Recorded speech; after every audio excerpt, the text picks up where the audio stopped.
जय श्री राम। जय श्री राम। सिय सहित सुत सुभग दो, देखी देखी अकुलाई। बारही बार सनेह बस, राउले उरलाई। सीता सहित दोनों सुंदर पुत्रों को देख देख कर राजा कुलाते हैं और स्नेहवश बारंबार उन्हें हृदय से लगा लेते हैं। सकई न बोली विकल नर नाहु, शोक जनित उर दारुण दाहु। नाई सी सुपद अति अनुरागा, उठि रघुबीर विदा तब मांगा। राजा व्याकुल हैं, बोल नहीं सकते।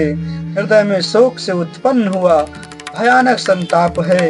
तब रघुकुल के वीर श्री रामचंद्र जी ने अत्यंत प्रेम से चरणों में सिर नवाकर उठकर विदा मांगी।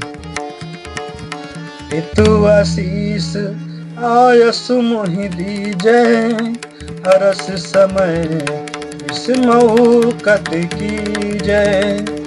आते किए प्रिय प्रेम प्रमो प्रमादु, जसु जग जाई होई अपबादु। हे पिताजी, मुझे आशीर्वाद और आज्ञा दीजिए। हर्ष के समय आप शोक क्यों करते हैं? हे तात, प्रिय के प्रेमवश प्रमाद कर्तव्य कर्म में त्रुटि करने से जगत में यश जाता रहेगा और निंदा होती रहेगी। सुनि स्नेह बस उठि नर नाहा, बैठारे रघुपति गहि बाहा। सुनहु तात तुम कहु मुनि कहहि, राम चराचर नायक यहीं। यह सुनकर स्नेहवश राजा ने उठकर श्री रघुनाथ जी की बाह पकड़कर उन्हें बैठा लिया और कहा, हे तात सुनो, तुम्हारे लिए मुनि लोग कहते हैं कि श्री राम चराचर के स्वामी हैं। शुभ अरु अशुभ कर्म अनुहारी, ईसु देहि फलु हृदय विचारी। करहीं जो कर्म पाव फल सोई, निगम नीति असी कह सब कोई। शुभ और अशुभ कर्मों के अनुसार ईश्वर हृदय में विचार कर फल देता है। जो कर्म करता है वही फल पाता है, ऐसी वेद की नीति है, यह सब कोई कहते हैं। और करे अपराध को और पाव फल भोग, अति विचित्र भगवंत गति ओ जग जाने जोग। किंतु इस अवसर पर इसके विपरीत हो रहा है। अपराध तो कोई और ही करे और उसके फल का भोग कोई और ही पावे। भगवान की लीला बड़ी ही विचित्र है, उसे जानने योग्य जगत में कौन है। राय राम राखन हित लागी, बहुत उपाय किए छलु त्यागी। लखी राम रुख रहत न जाने, धर्म धुरंधर धीर शयाने।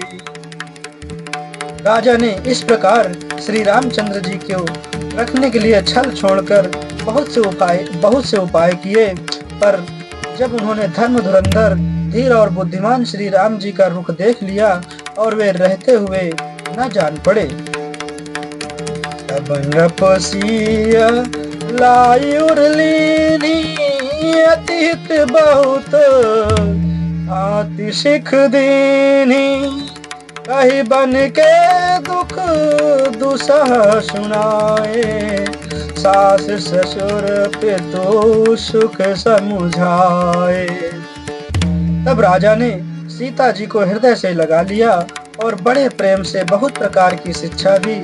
वन के दुषा दुख कहकर सुनाए। फिर सास ससुर तथा पिता के पास रहने के सुखों को समझाया। सिय मनुराम चरण अनुरागा, करुण सुगम बनु विषमु न लागा। और सबहि सिय समुझाई, कई कई विपिन विपत्ति अधिकाई। परंतु सीता जी का मन श्री रामचंद्र जी के चरणों में अनुरक्त था, इसलिए उन्हें घर अच्छा नहीं लगा और न वन भयानक लगा। फिर और सब लोगों ने भी वन में विपत्तियों की अधिकता बता कर सीता जी को समझाया। सची हो नारी गुरु नारी सयानी, सहित स्नेह कहीं मृदुबानी।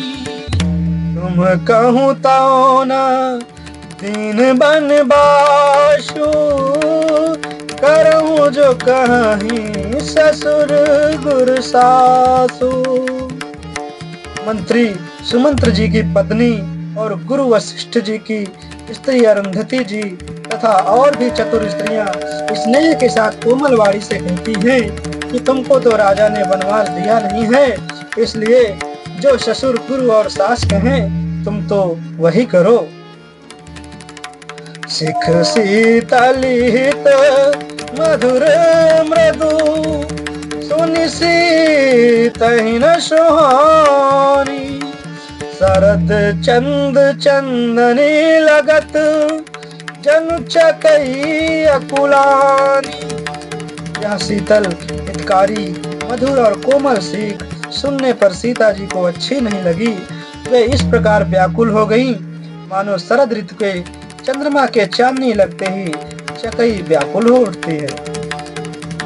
सिय सकुच बस उत्तर न देई, सो सुनि तम की उठी कैकेयी। मुनि पट भूषण बाजन आनी, आगे धरी बोली मृदुबानी। सीता जी संकोचवश उत्तर नहीं देती। इन बातों को सुनकर कैकेयी तमक कर उठी। उसने मुनियों के वस्त्र आभूषण माला मेखला आदि और बर्तन कमंडल आदि लाकर श्री रामचंद्र जी के आगे रख दिए और कोमलवाड़ी से कहा, नृपहि प्राण प्रिय तुम रघुबीरा, शील स्नेह न छाड़हि धीरा।